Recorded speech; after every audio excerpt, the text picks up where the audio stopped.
Blasphemy. Freebird. Come to you not quite live, Pineda Studio. We're Bad U Records production. With me, as always, is my co-host, Briano Hawk. Say hello, Brian. Hi. Well, say hi. I, of course, am Sascha Saintevic. Just to get out of the way, for those of you who aren't watching it, so just listen to the podcast. Despite what my name might lead you to believe, I am in fact a dude. Brian can confirm that. I Yes. figured that, just like you remember my old job with a guy who heard my name, Sascha? Your name is Sascha? Sascha, what? I figured maybe some people might think that, when they hear that I'm, especially the American audience, might think that I'm just a deep-voiced woman with a very funny-sounding accent. So, I figured we'd get that cleared out, because we're all about clearing out any level of confusion on the show. The more you know and whatnot. Also, there's another thing we want to clear up. I think more than anything, both of us sort of, our main motivation for the show is because we are big fans of music. I think more than anything, we would probably identify as that more than anything as far as the music business or the music industry, whatever else you want to, call that art. As fans of music, we like to think that sort of, gives us certain levels of rights and privileges when it comes to judging music. I mean, a lot of people don't want to phrase it that way, but in the end, a lot of us do feel like we have a voice that we can add to it that's important or not. But what happens when an artist that we love, or musician that we love, however you want to phrase it, wants to take the music that we've grown accustomed to and they want to take it in maybe a different direction than what we're used to? They want to experiment around with it. Do you think that a musician has the right to experiment with music, like to change up the look and change up the sound that fans have grown accustomed to? And of course they have that right. But do you think that it's wise for them to do that, knowing that a lot of the fans that have grown with them, that have given them their popularity, might be turned off by it? And do you think those fans are justified to being turned off by it, or should they just sort of roll along with it and understand that, hey, you know what? No, they can't stay static, and if they want to evolve with their sound, it's something you should respect. Yeah, I think that musicians should kind of change what their style is, in a sense, not like drastically like some artists have done, but.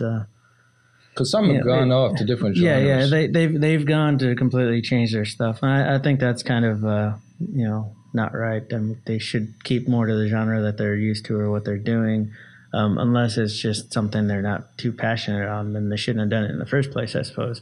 But I mean, there are some artists out there that have, with times, evolved and made their style just kind of go with what they're doing, their new direction, but they've changed it slightly. But there's also other artists who've just drastically changed. They went one style, one album, and a completely style another album. And, I think that does piss off the fans and stuff. Well, let me bring in an actual example. Back in the late 70s, a very influential punk band called Black Flag was, just up and coming. But in the early 80s, they started changing the sound a little. They got a little bit heavier, got a little more hard rock sound. And there was a violent backlash against them from the fan base, like to the point where people would throw fists at them when they were close enough to the stage. And they felt like that they sold out. They felt like that they moved away from punk. And I mean, we've already discussed how sometimes, in the punk scene, authenticity and purity is very well valued. So something like that. Do you think that moving sort of from one genre to the other? I'm sure that if you ask them, they felt like that was the right way to go. It's just it felt natural to them, and it was a gradual change in some ways. But a lot of the fans felt betrayed. Do you think that when a fan feels betrayed like that, it's justified for them to take it that personally? Well, I don't think the fans should take it so personally. No, I think they can get upset in a sense because they like a certain style that the artist is doing and stuff, but for the most part, I mean, it is up to the artist and what they're doing. I mean, sometimes their choices are pretty bad. Mm-hmm. I mean, it's not worth the risk on some of the stuff that they're doing. But I mean, you can get tired of doing the same thing over and over.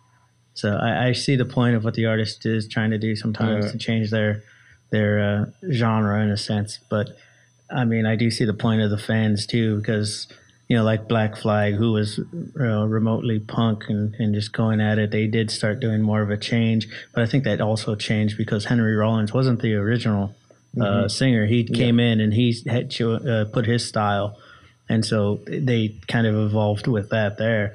And so that it's not that the Black Flag themselves just changed out of the blue. They got a new front man. With the new front man came a different style, and that style was a little bit more fit to what Henry Rollins could do than what I mean, they was probably originally there. Meshed together the different from what they used to have with what the new sort of sound is. So they sort of meshed together sort of a new unique sound, just end up sounding different. Like it's crossing into sort of a different genre.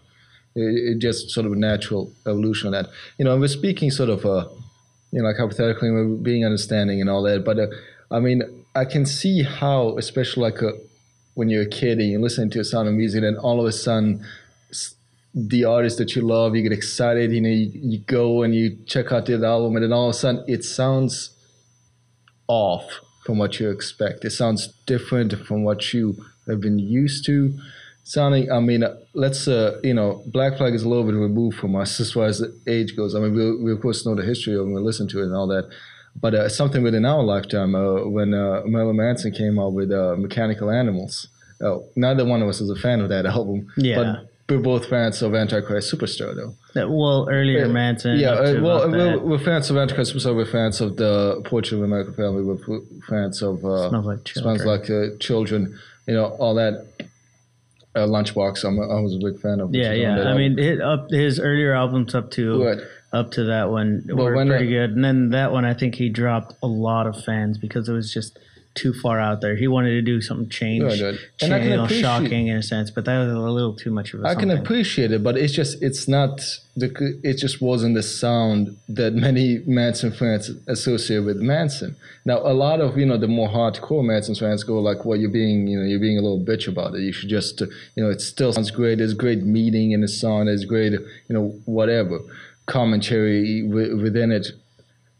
But I don't know. I feel a little level of sympathy to the fans who feel a little bit let down, a little bit betrayed. Not just specifically with him, but when it comes to things like that, because you do get personally invested when it comes to these sort of songs. You do get you start identifying with the bands and things like that. And maybe that's some people that's like, well, you're going a little too far. But for those who are so really big into music, like geek out about music.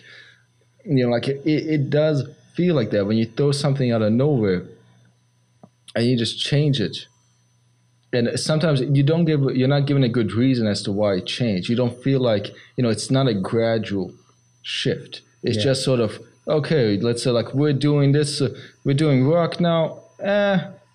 Why not? Let's do pop. Like it's just out of nowhere. It's not so much, I hate the band now, but it's more of I don't understand the reasoning. Why? Yeah, I don't understand why they're going into that, and I don't throw out the sellout label to anybody, and I don't really think most bands sell out except for very obvious cases. I think most of them just feel like the old sound got stale. And we can disagree back and forth whether or not they're right about that, but I'm just saying like I can feel a level of sympathy to the fans who feel a little bit let down by it. Now that we've addressed that point, going to the point of the musician, I can see the pressure and the expectation going into it because you're sort of damned if you do, damned if you don't. Because if you change your sound too much, you can lose fans. If you never change your sound, people say, well, you're kind of stale. You're putting out the exact same album over and over again. When are you going to give me something new? Because at some point, as you grow older, your change of music might change a little bit. Like the things that you listen to when you're 30 might be a little different than the stuff you listened to when you were 14. Yeah. And if your band hasn't, the band that you listen to, sorry to cut you off, if the band that you listen to though doesn't mature with you, you sort of lose touch with them. Yeah. That's the thing is, I mean, the style of music that you do listen to, like you're saying, does change. Sometimes you get stuck with a certain artist or band that you just enjoy throughout your life. And yeah, you don't want to hear the same thing over and over and over and over, because yeah, it gets stale, and yeah, our fans will tell them constantly. It's like, oh well, it's the same albums, doesn't matter. Just like Metallica, I mean, every single album they put out is the exact same thing to me. It's all crap. It's long winded in a sense. They did try to do a little change from when they're like the Black Album, whatever it is, and then the like Saints of Anger and whatever and stuff. Nobody like that. likes Saint Anger. But yeah, it's they lost fans, but I mean they also lost fans because of Napster and the whole incident there. And we will have a whole we will have 2 separate episodes on both on Metallica as well as one on Napster. So we're gonna get real deep into that. We have a lot to say about that. But bringing up just bands or artists who've changed their genre and actually did well in it. There's tons of them that have done it, but the one I can basically mention is like David Bowie. He's gone through so many different styles of music, and he's done it well enough to where people don't get really pissed about it, because he's done just enough change on it and just evolved enough to make his music last. There's other artists like Prince. I mean, he's been going since like the 70s, and he's still known today as a rock god in a sense. The musician to look forward to when he does his stuff.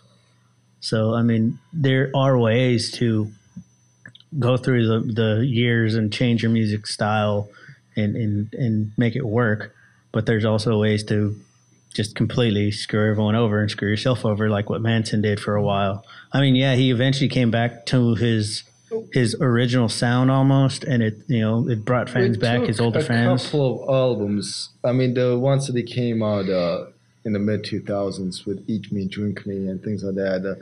High End of Low. A lot of fans felt like a little bit, a lot softer than what they really enjoyed about them. Was little. I think the word is half-assed compared to what it was. But when you mention someone like David Bowie and someone like Prince, they're interesting cases because in a lot of ways they changed the sound, but they've defined so many genres of music. I don't know if they really be considered sort of crossover artists in any way, because a lot of things like glam started with didn't start with David Bowie. I'm sure someone's going to be able to list somebody who came before, but for a lot of people, he popularized that. Prince, his sound, a lot of things, in rhythm and blues and things like that, pop music, soul, he was very influential in that. So when you're sort of in that category of somebody, legendary status, or somebody who doesn't just cross over genres, but sort of sets out to create these genres, and sort of and others start emulating you.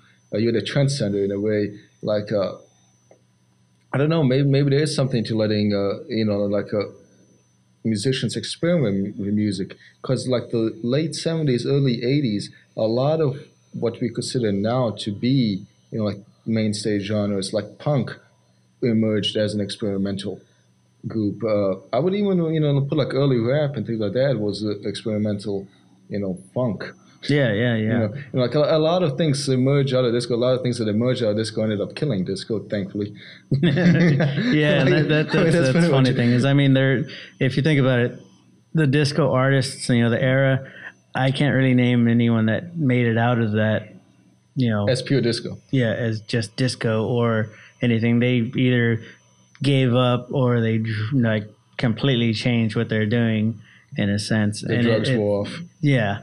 And so like disco, that era, it some people will say disco never dies, but it died at like late 70s. You could say, sure. You could say, like it evolved and left behind, residual trait of itself, residual organ of itself. But like essentially, I think maybe, like you can argue that a lot of times by letting musicians and letting artists experiment with their sounds, as much as it might anger the fans that they have, that's how you sort of allow creativity to come out in this way. Because, the big giant umbrella that's called alternative music, where, I've always said it means everything, it means nothing. When you have a genre where you can fit in, what is it, like Nirvana, and Limp Bizkit, and depending on how far you want to stretch, some people put Nickelback into that. Yeah. Good God, no. Some people put that in. I don't know. I felt dirty putting them in the same sentence as Nirvana. I feel like I should be saying I should bring penance or something like this, say a couple of Hail Marys. There are some people who think Nickelback can sound like Rammstein. So one guy that when you said that, and that guy was not the brightest guy that we ever knew in our lives. I would not trust that guy. He's the only guy that I know that actually had the full Nickelback album in my life. I've never actually met anyone who's Nickelback. Yeah, that's my jam. Yeah, that's what I listen to. I don't know, but that's another topic for that's not a topic for another day. But yeah, going back to alternative music is, I think, the name sort of derived because so much of the music in the, let's say, from the late '80s onward couldn't really be defined too well in the strict categories that they had. We'll say this is just pure heavy metal, this is rock, this is punk, this is pop, this is pop rock. So they sort of just said, well, it's an alternative sound. It's alternative. And it was sort of an easy way to put everything into it's the alternate from the mainstream noise.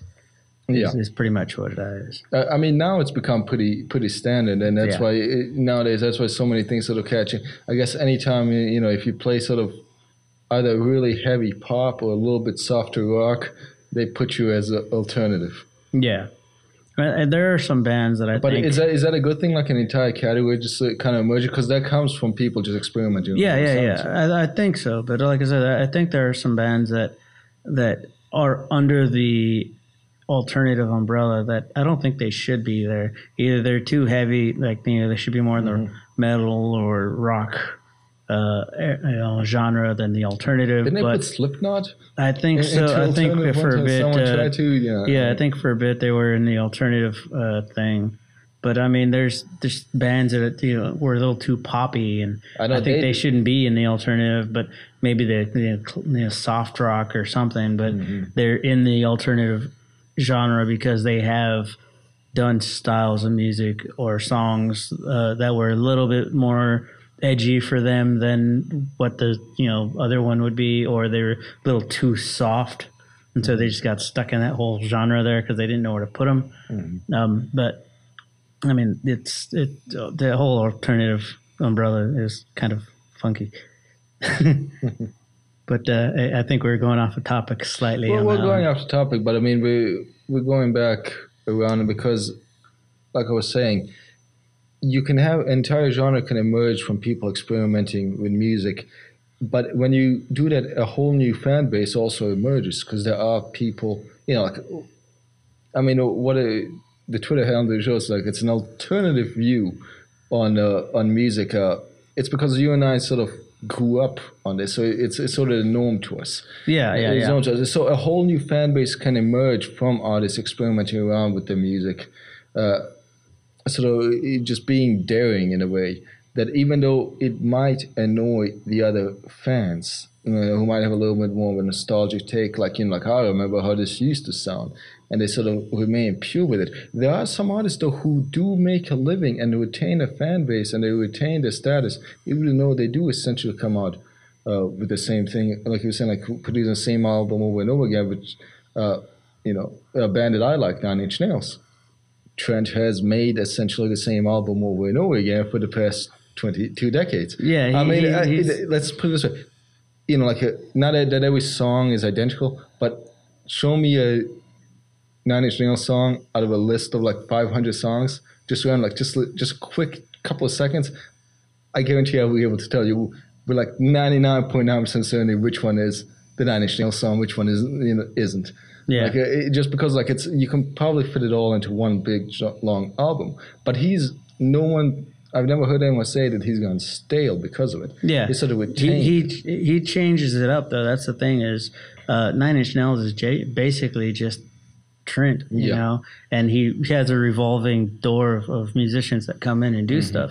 And I think that's why he can stay with kind of that same sound, because he has different talent given different sort of sound or flavor to it, although they all sound about the same, And the thing is, it's the albums he does pretty much himself, and he'll bring artists into either certain songs that he wants extra help on or collaborate with, but he'll also bring in the artists just to do his live shows and stuff.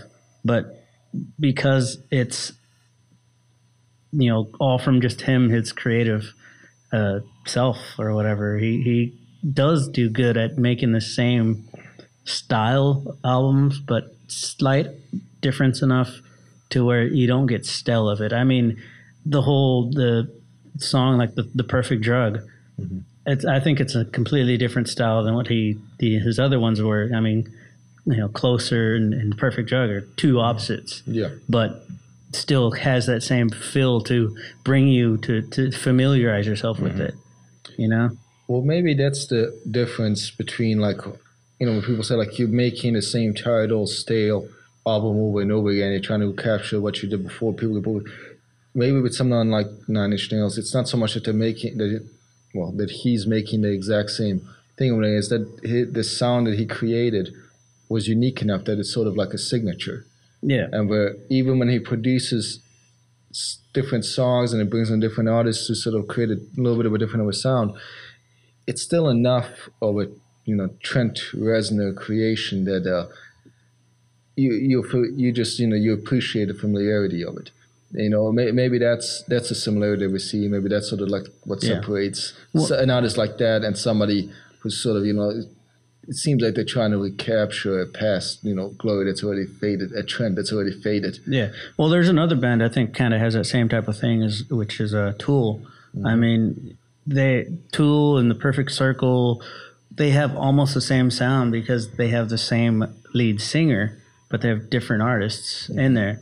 And I think Tool, with all their albums they've put out, I haven't really found one that I'm like, well, this sounds, the same as the old one, and I'm bored of it. They all have their own little thing, and I've always enjoyed them. Same thing for Perfect Circle. Their first album I personally liked, and then they put out the next one, and I think they actually got Twiggy. I think it was that album or that next album, whatever. Twiggy ended up joining them for a while, changed the style just a little bit. And, from there, they've changed up a little bit. And that's the thing is, I don't know if because it's the same lead singer in both bands, it gives me that nostalgia thing, same feel as Tool, or if it's just that they've worked well enough with each other that it's a different style of music, but it's still about the same. So it has that familiarity with it. And I think that's what fans freak out about when an artist does change like their style, like Manson, Antichrist Superstar and whatever. Mechanical Animals. It completely different thing. It's not like, oh well, we kind of moved. It's like, no, completely thing. I don't like the drugs like me from the Beautiful People. It's like, what the hell? It's complete different.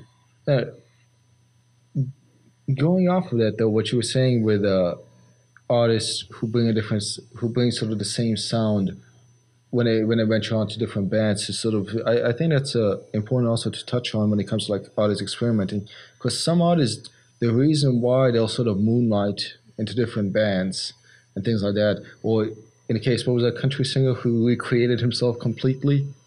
Was it Garth Brooks? I think. Was it Garth Brooks? Yeah, created a whole different persona, which I guess for a little bit nobody really knew it was him. Chris Gaines, yes. Yeah, so most people don't go to that extent, but sometimes they'll go on to different things. Just I don't know, maybe like to keep it fresh. Maybe that's sort of like their way of sort of keeping the creative juices flowing in their own head. Yeah, and that sort of gives them the freedom and liberty that to try different things every now and then. Yeah, well, it's funny that you bring out Garth Brooks and stuff. Mm-hmm. I think he did that not for the necessity of, I'm trying to start something new. Mm-hmm. It's just if he tried to do what he did for that album as Chris Gaines or whatever, he wouldn't have been taken seriously. He was like, it's a country artist. So he completely changed his look on purpose as a calculated risk to see if he can still get that same type of feel with a different type of music than what anyone expected. And I personally didn't hear the album, but I did hear that it was a fairly decent thing. And then when they found out that it was him, they're like, "Wait, what?" But he's a country artist, and he's a well-known country artist, well set in the country thing. Why did he do this? And that pissed some people off. But I think he did it well in the sense because he was like, you know what, I want to change my style, but I know I'm not going to be taken seriously if I'm Garth Brooks. I have to change who I am. But that vindicated his original apprehension about that. And I don't like the response, because if the album is good, well, if it's good enough for the fan base that it was going for, that, I mean, I didn't hear the album, so I can't comment whether or not it was good. I should probably pick it up at some point, just sort of just to get an idea. Just to get an idea what it actually was. I might be inclined to do that, listen to a song or two. Yeah. But let's, going on the assumption that he had some level of, obviously not people listened to it that people knew who Gaines was. Yeah. Back when he was just Gaines. But then when they found out that it was Garth Brooks, they sort of created it became a little bit of a punchline. And some people, I think, backtracked on whether or not they liked the album. Yeah. Because that's but you shouldn't though. Like, if something is good, something is good. Like, it doesn't really matter. That's like people who say, like, they like a particular song, but then when the band becomes popular, all of a sudden they're like, well, I don't want to like it anymore because it's no longer my little special thing. It's no longer my little secret that I have. Like, they'll like a band when it's indie, when they go mainstream, they sound exactly the same and they're singing the exact same songs. They're like, well, I don't like them anymore. Yeah. Like, that's a whole different phenomenon as well as like things go. Like, it's the idea that somehow something that's popular is uncool. Yeah, and I think that's a whole different topic there, because it's if. So for those of you who can't see, our little mascot dog is peeking into the frame, trying to get a little airtime right now. Down, doggy, down, doggy. Anyways, but I lost track of what I was saying. But we're venturing into a whole different category. We're going into a different sort of category there, which we can, I think have a whole discussion on later on. But the changing of like artists, I guess, and their genres, I think is a necessity, and at a point. But how much of a change is the question, because of the fact that you have the extremes like Marilyn Manson, and you have the well done ones like Bowie or I don't know, Trent Reznor, who kind of changed up some of his stuff, but not really. And I don't know. What would be I guess it depends. It probably depends on sort of what song on the band, it's who the band themselves are. Yeah. Eventually, every one of them is sort of reaching equilibrium. Black Flag, I think by the time, by 1990, they reached an equilibrium with the sound that they were developing, away from punk to hard rock, and eventually the fans that they gained, the punk fans that they lost, and the rock fans that they gained, so it sort of leveled off. Some bands are probably sort of, they're stuck in the sound that they have, where if they were to change it, they might not have any interest in changing it, but if they were to change it, it would probably be the career suicide for them. Yeah. Whether or not they wanted to. And some bands might really not have sort of the creativity to go on and change it onto anything else or anything different than what they've become used to, or they might not be even daring enough. Now, you brought up being like there should be some sort of a balance, between going too far with it. You think that one can't go too far with it if you change your sound and you change yourself completely. But some people would say though that as far as like the people who are all about well, it's art, man. Just let it flow. If somebody really does feel that, well, this is where it needs to go. I wouldn't begrudge him on it, but it's easy enough for me to say, well, good for you. You've gone this far with it. You've decided to go somewhere else. Unfortunately, it's not my cup of tea. And I don't think that I don't need to be belligerent towards someone to begrudge me when first, you do your thing and I'll be over here enjoying the albums that I enjoyed that you did before. Yeah. So I'm not gonna get on a pedestal against the fans as far as get on my high horse about it. Start berating the fans who aren't willing to change their entire taste onto something else. So And there's plenty of music to go around for everybody's different tastes. There's tons of music, tons of styles, and I think we will end up running into more artists who change their style of music in a sense, just to see what happens, and hopefully they do a decent job at it. If not, we have more to discuss on. Yeah, and 50 years from now, we might be looking back, making a list about all the music that's emerged in the last 5 decades. From maybe the artists that are really up and coming right now who are willing to be experimental, whether or not us old geezers are willing to go along with them or not. Yeah. All right. Well, that wraps it up for us today. See you guys next week. See you guys.